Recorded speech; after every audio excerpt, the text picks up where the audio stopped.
सभी शिव भक्तों को नमस्कार। सही में भारत का सांस्कृतिक पुनरुत्थान हो रहा है। 2014 के बाद से भारत का सांस्कृतिक पुनरुत्थान यह आवश्यक भी था। बिना भारत के सांस्कृतिक पुनरुत्थान के भारत का एकत्व, भारत की एकजुटता सुदृढ़ नहीं हो सकती। इसको पंडित दीनदयाल उपाध्याय जी ने कहा है, आदि शंकराचार्य जी ने भी कहा है, और बाल गंगाधर तिलक ने भी कहा है, विवेकानंद ने भी कहा है, धर्म सम्राट स्वामी करपात्री जी ने भी कहा है, तुलसीदास जी ने भी कहा है। सभी ने कहा कि भारत की आत्मा सांस्कृतिक पृष्ठभूमि में बसती है। बिना सांस्कृतिक पुनरुत्थान के भारत महाशक्ति नहीं बन सकता।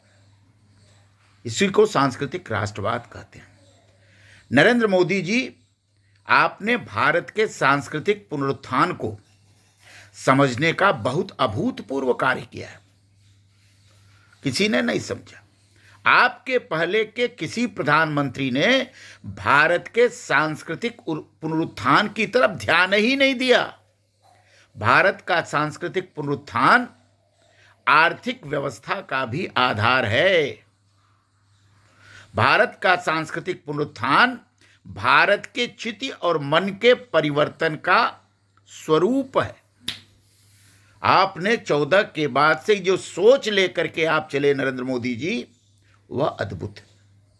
मैं आपको मन से कह रहा हूं और थोड़ा बहुत पढ़ने के बाद कह रहा हूं। पहले सोमनाथ का पुनरुत्थान, सोमनाथ भगवान ज्योतिर्लिंग सोमनाथ का पुनरुत्थान, फिर भगवान केदारनाथ का पुनरुत्थान, वो भी ज्योतिर्लिंग है। फिर काशी विश्वेश्वर का पुनरुत्थान, वो भी ज्योतिर्लिंग है। उसके बाद भगवान बैद्यनाथ जी का पुनरुत्थान, वो भी ज्योतिर्लिंग है। आपने सोमनाथ, केदारनाथ, वैद्यनाथ का पुनरुत्थान करके अब उज्जैन में महाकालेश्वर ज्योतिर्लिंग के परिसर का पुनरुत्थान करके भारत के शिव भक्तों में, विश्व के शिव भक्तों में, भारत के सांस्कृतिक धरोहरों के प्रति समर्पित लोगों मन में अत्यंत अदम्य उत्साह पैदा कर दिया। मोदी जी, एक और निवेदन आपसे है। आपने 4 ज्योतिर्लिंग परिसरों का पुनरुत्थान तो लगभग कर दिया। मेरा निवेदन आपसे है, कुल 12 ज्योतिर्लिंग हैं भारत में। यह कहा जाता है ना, सौराष्ट्रे सोमनाथम च श्रीशैले मल्लिकार्जुनम उज्जैन्यान्याम महाकाल्योंकारम परमेश्वरम केदारम हिमवत्पृष्ठे डाकिनाम भीमशंकरम वाराणस्यांच विश्वेशम त्र्यंबकम गौरीतटे वैद्यनाथम चिताभूमौ नागेशम दारुकाबने सेतुबंधे तु रामेश घुस्मेश्च शिवालये द्वादशै तानि नामानि प्रातरुत्याय य पठेत 7 जन्म कृतम पापम स्मरेण विनश्यति। यह श्लोक है, पौराणिक श्लोक है। कुल 12 ज्योतिर्लिंग हैं। अब इन 12 ज्योतिर्लिंगों के परिसरों का कैसे कायाकल्प होगा, यह योजना तो मेरे विचार से आपके दिमाग में जरूर ही होगा। आपकी सरकार जहां जहां है, भारतीय जनता पार्टी की, मध्य प्रदेश में, ठीक है, उत्तर प्रदेश में और बिहार में जब गठबंधन की सरकार थी, आपने ज्योतिर्लिंग परिसरों का, मंदिरों का कायाकल्प कर दिया। लेकिन क्या यह संभव है कि जहां आपकी सरकार न हो, वहां यह प्रयास करके इन ज्योतिर्लिंगों के परिसरों का, मंदिरों का पुनरुत्थान हो?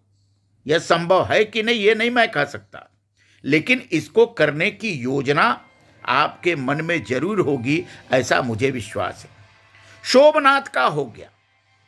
श्रीशैल आंध्र प्रदेश में शैल पर्वत पर है, उसका पुनरुत्थान कैसे होगा, इसका भी योजना बननी चाहिए। महाकाल हो गए, ओंकारेश्वर मध्य प्रदेश में है, ओंकारेश्वर मध्य प्रदेश में है, उसका पुनरुत्थान संभव हो सकता है क्योंकि वहां बीजेपी की सरकार है।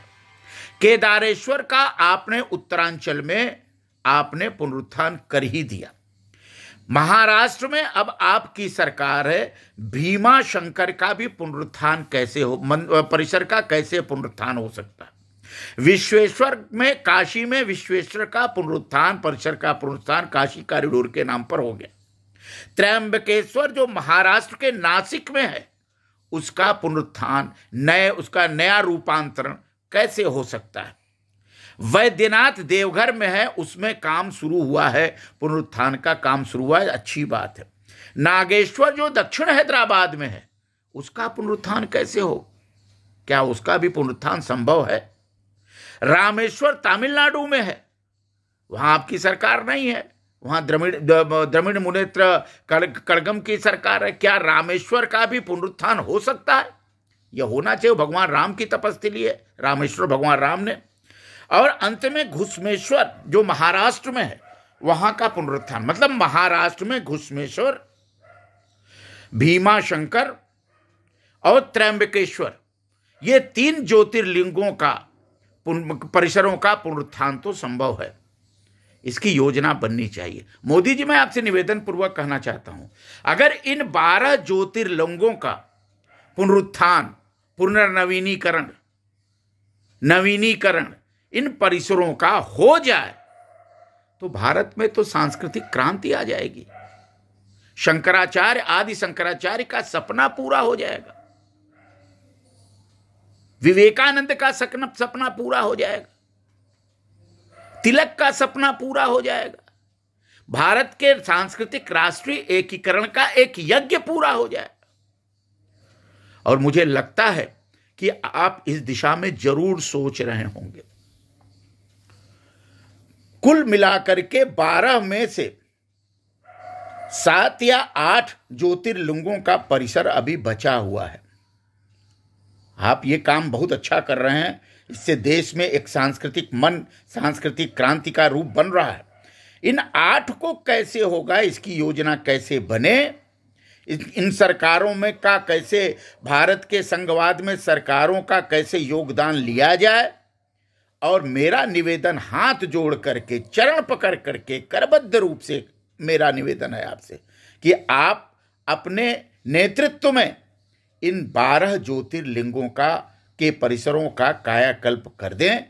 और जैसे ही होगा वैसे ही देश की अर्थव्यवस्था ही नहीं सुदृढ़ होगी, देश की सांस्कृतिक व्यवस्था, धार्मिक व्यवस्था, एकत्ववादी व्यवस्था, सब कुछ सुदृढ़ हो जाएगा, ऐसा मुझे विश्वास है।